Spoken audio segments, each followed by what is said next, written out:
Oftentimes, I'll post a video and I'll get a lot of comments stating that they don't see a lot of racial tension in America. They say they've never seen it or that racism is dying, which is very fun to see. And a lot of things happen in this lifetime where, as someone of my skin variety, I experience a lot of nonsense that happens in my life. Some of the things brought on by myself from me being chaotic and doing things that are not morally correct, and other instances in my life where I naturally just don't feel like I deserve a lot of things that happen to me, be getting profiled and things of that variety. And because there was a long history of things going on in America in which people are wrongfully convicted and wrongfully profiled, there is a mindset of us versus them, which to me is a very defeatist mindset of how things operate in this lifetime. You often might hear, oh, you're 13% of the population, but you're responsible for 80% of the crime.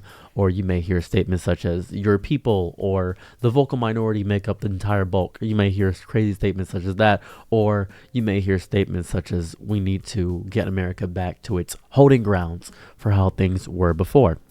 The situation I want to talk about today is about a woman who on a playground called a child a name. That name has a lot of historical connotations in the grand scheme of things. Well, I want to be goofy and silly and jokey about the video, and I want to say fun words and say words about her. I have tried to make this video 5 times. 5 times I've tried to make this video. Each time I've gotten demonetized trying to make a video of this nature. So I'm trying to make this video right now in order to talk about it in a way that doesn't show anything. I can't show how much she's made. She has made $600,000 from her calling that child a specific name that people call me a lot of the time, either in my Instagram message request or on my Instagram comments. It is a word associated with my people, and it is a word used to dehumanize us and demonize us back in the day. And the entire situation goes a bit like this. She was recorded on a playground. She was accusing a small child of taking something from her son's diaper bag, 18-month-old diaper bag. And because she called the child a specific name, people have begun to say horrible things about her online. They've begun to dox her. They got her SSN. They got a lot of stuff. She tried to make a GoFundMe, but that got taken down. She now has a Give Send Go or something of that variety, some Christian equivalent to GoFundMe, some crowdfunding site where her goal is to reach $1 million. Now, if somebody says something that was racially motivated to somebody else and it was shown and it said it over and over again, because she spitfires at this a lot of times to the person recording, and you would assume that naturally this situation would be cut dry. There would be no guessing about how it operates. Yes, she says something racist. She should be probably ridiculed for saying so, but we've seen this happen before. There was that woman on TikTok before who casually used the word, and she became a right-wing commentary content creator. And this probably is the situation that's going to happen for this woman as well, where she becomes a right-wing political commentary creator because the right want to keep the core base American values sanctified, which is freedom of speech. They care more about freedom of speech than they care about the feelings of other people. It's just a word. Words shouldn't affect you. Words don't matter. It's ridiculous. And by the way, your people also did this when they take the vocal minority as the bulk actions of everybody. And that is detrimental. And it seems as though we're having another small race war. People are comparing this situation to another situation that happened where a student wounded another student. I'm not going to use any races or anything of that variety, but they're using this as retaliation. I can't use any specific names or words or anything of that variety because I keep getting demonetized. I tried before and I don't know the thing that keeps getting me demonetized on this. And I really want to talk about this. I want to get this message out here because it's very important to me to show you that because this woman raised $600,000, this is the reality of America. This is what it is. People keep saying that this isn't what America is. People keep telling me over and over again, no, America is not racist. America cares about the individual, cares about individual merits. We want to build a corporation, a company, a thing of individual merits. I watched a woman raise over $500,000 for being racist. And yes, I want to give credence to the opposite side too. I want to give a little bit of nuance to this because that's important to me. She is getting doxxed. She is getting harassed. The reason I'm not using her name is because she is getting completely attacked. I think I might use her name in the title, who knows. But she's getting attacked by everything. She's getting attacked by everybody. I understand that. I understand what it's like to lose everything all at once, but you shouldn't have said that. Genuinely, you shouldn't have. You should not have been hateful. You should not have been spiteful. You should not have been evil to a child. And you're using your children as deterrent for your own evil actions. And she often has stated, my children shouldn't have to go through this. You're right. Your children should not have to be raised by somebody like you. You are correct. That's 100% correct. I deeply agree with you there. I'm happy we can find middle ground with that. This is turning into more of an issue than I want it to be. This is turning into a big, disgusting fight for existence. My protest of existence for existing is not a protest to you.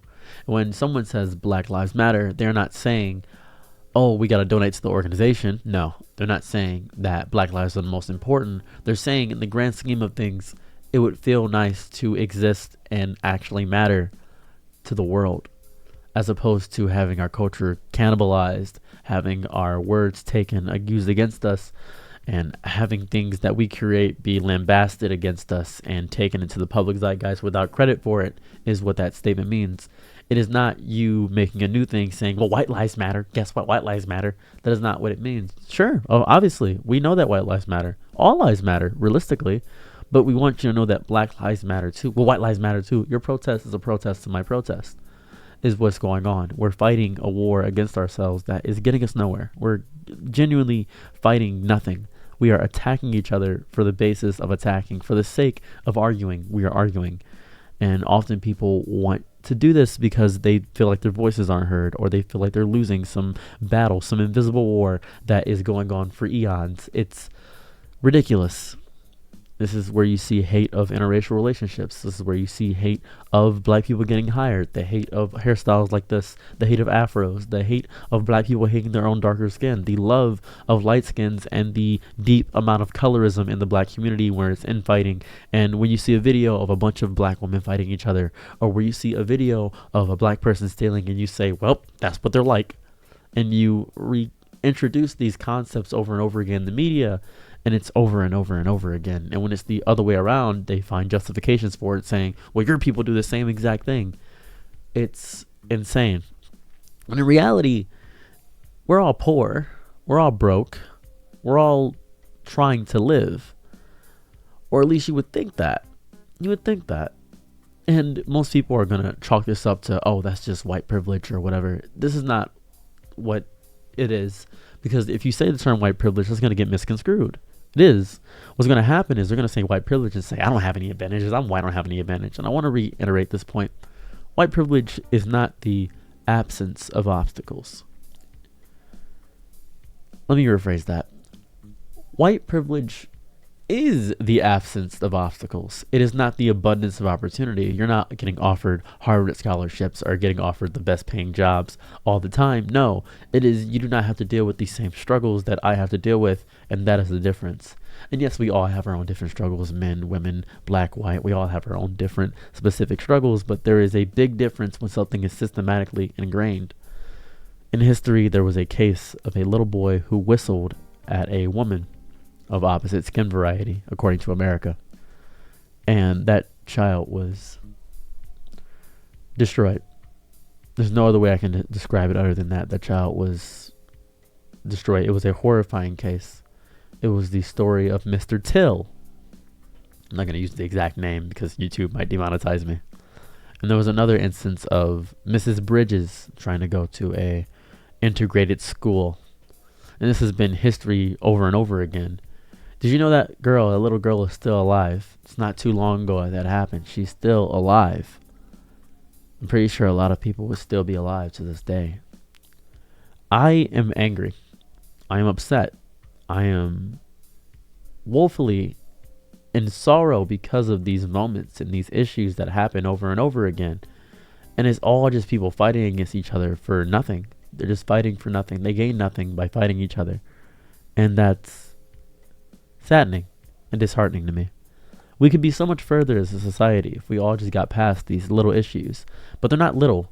They're a matter of identity. They're a matter of introspection. They're a matter of people fighting for what they are, fighting for a right to exist. And If I have to fight to live, then when do I get to live? Is my entire fight a battle against myself? Is it a fight against what? Who am I fighting against? Who am I being protected against? It took so long for women to get the right to vote, but it took so much longer for black people to even get cared about. And it's hard to be a black woman. It's hard to be a black man. It's hard to exist in general. It's hard to be human overall. But to fight amongst smaller, minutia things that don't matter in the grand scheme of things, it feels gross. It feels incompetent as a human species overall. It feels like we're all separated and segregated in our own little hubs and hubbles and fighting our own culture wars in itself. It feels disgusting. And whenever somebody breaks the status quo, they are hated and lambasted. Whenever somebody does anything crazy, they're hated and lambasted. And this is a battle cry. This is what America is. This is just proving what America is over and over again. This woman who raised a crazy amount of money for calling a child a word that is hated in history is being celebrated, is being uplifted by the entire community, and has now turned into a race war of things when she desperately said it because it was recorded and shown online, and she is getting ridiculed by the entire media because the world hates seeing it, or more so the online world hates seeing it. But now a protest is happening where people just want the right to be able to say whatever words they want to say. It's just a word. Just want to be able to say it. And now it's a fight within a fight. And I hate that. I hate it. Do I want this woman to be destroyed and annihilated? No, I want her to get better. I want her to not raise children that have these mindsets within them. I don't want her to impart upon these children the fact that, hey, the reason we got to move is because you're hated because you're white. I don't want that. I don't want that. I really don't. Because that's going to create a new generation of racists. That's going to make a new generation of it. It's going to keep going and going and going. And I don't want that. I hate it. I hate having that mentality be propagated in the common day media. It makes me feel gross. It makes my stomach churn. And it makes me feel sick to my stomach. I hate that. This is a war that we are all losing. This is a war that nobody wins. This is a war that everybody gets destroyed in. And there really is a bigger issue at large here. There really is. But this is disgusting. The fact that she needed to raise $1 million and she might very well make it to $1 million, and me looking at the page at the current moment, because I've been following this case for quite some time and seeing what's been going on, she is currently on her Give, Send, Go process at $640,000 at the time of making this video. I'm not going to give her name in the video. I might put it in the title so I can get people on learn about this so they can research it themselves. But this is really bad. This is really bad. And I don't like this. I don't like this at all. To add a final piece to this video, I know people are going to find this video and they're going to say, well, she deserves this because you guys attacked and things of that variety. And it's that exact mindset that is going to keep us attacking each other and fighting each other. And I know that it's going to pop up and propagate in the comments. I know it will happen, and I'm aware of it. And to you, I say, I am not arguing that she does not deserve to not be destroyed and harassed. I'm arguing that she needs to have her attitude course corrected. She needs to keep those mindsets out, because propagating hate in that variety is not fun. And if your argument is we have freedom of speech here, then you should argue that while you have freedom of speech, you do not have freedom of consequence. Consequences happen when you say bad words. Consequences happen when you antagonize somebody. Consequences happen. You cannot have freedom of consequence. This is the real world. And people are going to retaliate in ways they see kind. And you can give money to her and do what you want to and things of that variety. But I'm not going to lambast her. I'm not going to harass her. I am not going to destroy her name. I'm not going to drag her through the dirt. I'm going to ask her to be kinder as a person. That is all I'm going to do. Because this is ridiculous. I'm fed up. I'm genuinely fed up with all of it. So if you're going to leave a comment like that, you're more than welcome to. Comments boost me in the algorithm. By all means, argue as much as you want to. I don't care to. You can argue amongst yourselves for all I care. Have fun. I'm your nigga night, be my loyal, low. Ooh, happy to try what you need. Your world, I love to live in it. Ooh, I love the ride when you're free.